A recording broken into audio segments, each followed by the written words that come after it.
भारत को नक्सल मुक्त बनाने की दिशा में सुरक्षा बल लगातार अभियान चला रहे हैं। हाल ही में छत्तीसगढ़ में सुरक्षा बलों द्वारा कई नक्सलियों को ढेर किया गया है और कई ने आत्मसमर्पण भी किया है। इसी क्रम में झारखंड के पश्चिमी सिंहभूम जिले के घने सरंडा जंगलों में नक्सलियों के खिलाफ चल रहा ऑपरेशन अब निर्णायक मोड़ पर पहुंच चुका है। इस अभियान में सबसे बड़ी चुनौती मिसिर बेसरा के नेतृत्व वाले नक्सली दस्ते से है, जो अब भी इस इलाके में सक्रिय है। इसके अलावा टीपीसी, जेजेएमपी और पीएलएफआई जैसे उग्रवादी संगठन भी इस क्षेत्र में दहशत फैला रहे हैं। सरंडा के घने जंगल, फिसलन भरी जमीन, कम दृश्यता और लगातार बदलते मौसम ऑपरेशन को बेहद कठिन बना रहे हैं। मानसून की शुरुआत के साथ ही यह चुनौती और बढ़ने वाली है। साथ ही हाल के दिनों में जंगलों में वज्रपात की घटनाएं सुरक्षा बलों के लिए एक नई जानलेवा समस्या बनकर उभरी है। वज्रपात से जानमाल की हानि हो रही है, लेकिन सुरक्षा कर्मियों को इसका उचित मुआवजा नहीं मिल पा रहा है, जिससे असंतोष भी पनप रहा है। इन तमाम कठिनाइयों के बावजूद सुरक्षा बल हौसला नहीं हार रहे हैं।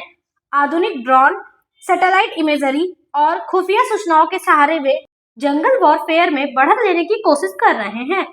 स्थानीय इलाकों में पैठ मजबूत की जा रही है और नक्सलियों के ठिकानों पर स्टिक हमले किए जा रहे हैं। सुरक्षा विशेषज्ञों का मानना है कि केवल सैन्य कार्रवाई से नक्सलवाद को जड़ से खत्म करना संभव नहीं है। इसके लिए जरूरी है कि स्थानीय आदिवासी समुदाय का भरोसा जीता जाए। शिक्षा, स्वास्थ्य, आधारभूत ढांचा और रोजगार पर केंद्रित विकास योजनाओं के जरिए ही इस क्षेत्र में अस्थायी शांति कायम की जा सकती है। अब सरकार और सुरक्षा बलों के सामने दोहरी चुनौती है। एक और बंदूक के बल पर नक्सलियों को हराना और दूसरी ओर दिल से जनता का विश्वास जीतना। आने वाले समय में यह देखना अहम होगा कि रणनीति में सैन्य शक्ति के साथ मानवीय दृष्टिकोण को कितना महत्व दिया जाता है। नक्सलियों के खिलाफ आर पार की लड़ाई जारी है। सरंडा में मिसिर बेसरा का गुट भी जो है सक्रिय है। साथ ही टीपीसी, जेजेएमपी और पीएलएफआई जैसे उग्रवादी संगठन भी काफ़ी सक्रिय है। सर, ये भी चुनौती बने हुए हैं, क्या कुछ करना चाहेंगे?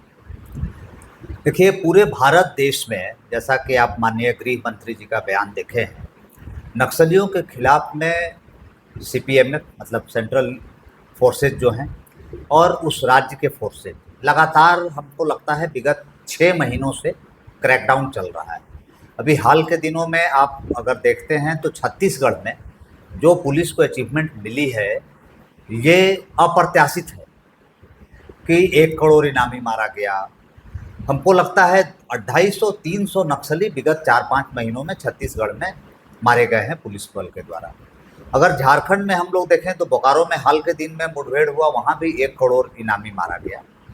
तो अगर पूरे झारखंड में अब देखा जाए तो हम लोग कह सकते हैं कि केवल चाईबासा में, क्योंकि मैं चाईबासा का रेंज डीआईजी रह चुका हूँ, चाईबासा में ही मिसिर बेसरा और उनके दस्ता जो हैं वही एक ऐसा बच गया है जो कि कह सकते हैं कि झारखंड पुलिस के लिए एक चुनौती है कि मिसिर बेसरा के दस्ते को ख़त्म किया जाए।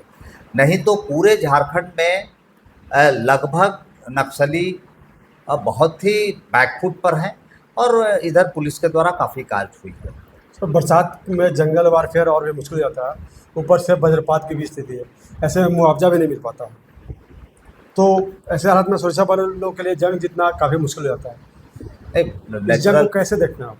नहीं, एकदम बिल्कुल सही क्वेश्चन आपने किया है। बरसात के दिनों में नक्सल अभियान चलाने में पुलिस फोर्स को बहुत कठिनाई की सामना करने पड़ती है और एक चुनौती है।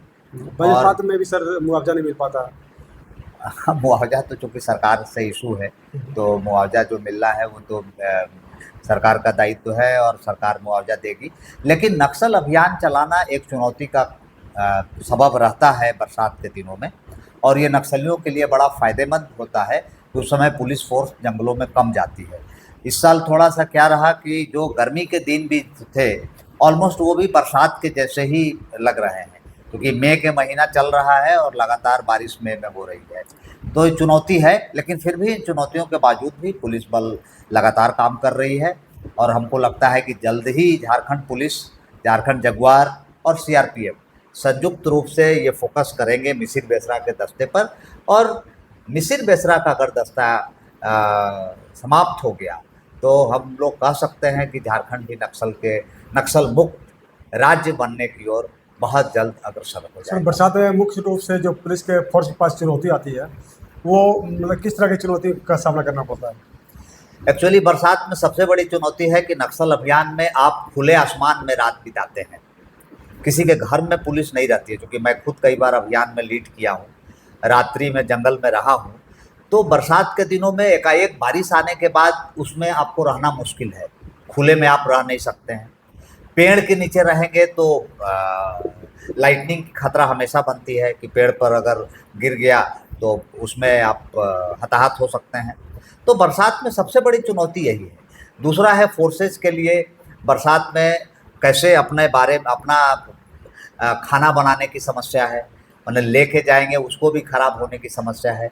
पीने के पानी का भी, चूँकि पानी चारों तरफ बारिश होने के चलते पोल्यूट हो जाता है, तो पीने का भी स्वच्छ पानी की समस्या होती है।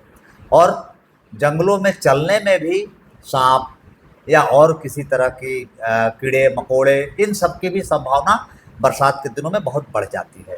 तो ये पुलिस फोर्स के लिए रियली एक चुनौती का समय होता है।